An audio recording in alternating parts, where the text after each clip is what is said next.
Hi, we're back for the rest of the yin. Sorry, I divided it. We were having a little trouble uploading things, so I don't want each segment to be too long. So at this point, we're going to come into butterfly. You can use books around your house. I have a very old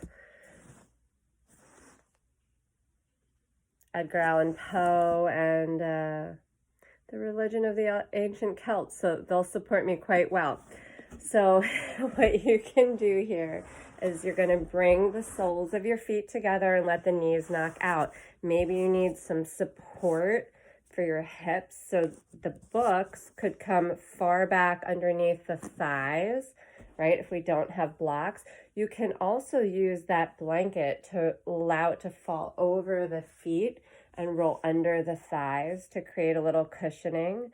And you can fold forward, placing the hands to rest on the legs, making fists with your hands. Placing elbows on the legs, making fists with your hands. You can put a stack of books underneath your forehead, or you could have nothing at all. And as far as the energetics go, if the heels are closer to your groin, you'll have more sensations. It opens different meridians. Unless they're further away, that opens a different set.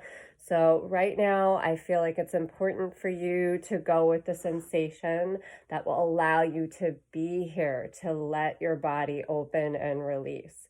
You're going to time this pose for 5 to 6 minutes. And remember, you can always come out earlier. You can always come back to these things daily. You can time them for whatever amounts that you have time to set a practice for. So that will be your next pose, butterfly. And then you can bring the thighs back up together. You can bring feet just wider than hip width when you're done. Let the knees knock side to side to release out. And our final pose that I'm going to offer is Sphinx and Seal. So you can keep your books around for that or your rolled blanket.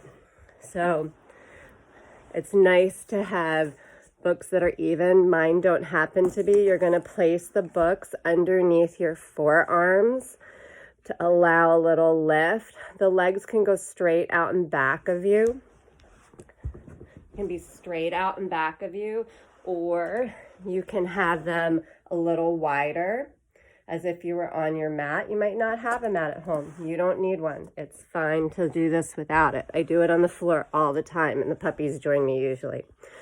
All right, so we're going to stay here at least 5 minutes, and usually towards the end, I offer people to come up into Seal, pressing hands into the earth and extending.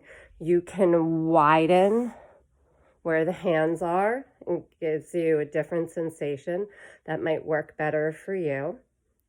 So whatever is working for you. And then give yourself a moment, maybe about 3 minutes in bridge pose with the blocks underneath the sacrum. So feet are on the earth and knees are going to be bent. I don't have a lot of room in my space. So knees are bent, and then you roll down onto your back, lift the hips, and place the blocks underneath the sacrum. Not the fleshy part of the buttocks and not the low curve of the spine, but in between the two.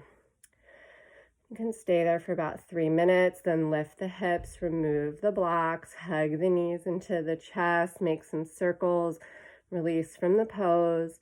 And then you can set up for your Shavasana however you want it. You can bring that rolled blanket underneath the knees, whatever feels good for you.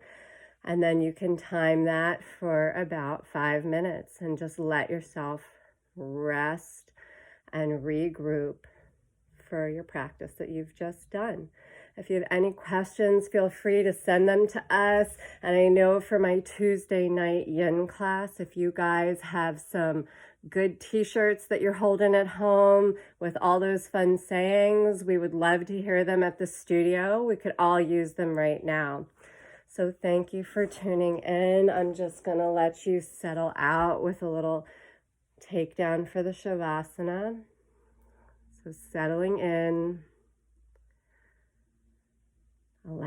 ground to support you. Take a deep inhale and let it go. Begin to soften in the brows. The eyes be heavy. Wiggle the bottom jaw back and forth, releasing any final tension. The tongue be heavy, mouth relaxed. If you're having a thought, let it pass. If another one sneaks in, just let it go. Enjoy these final moments. Namaste.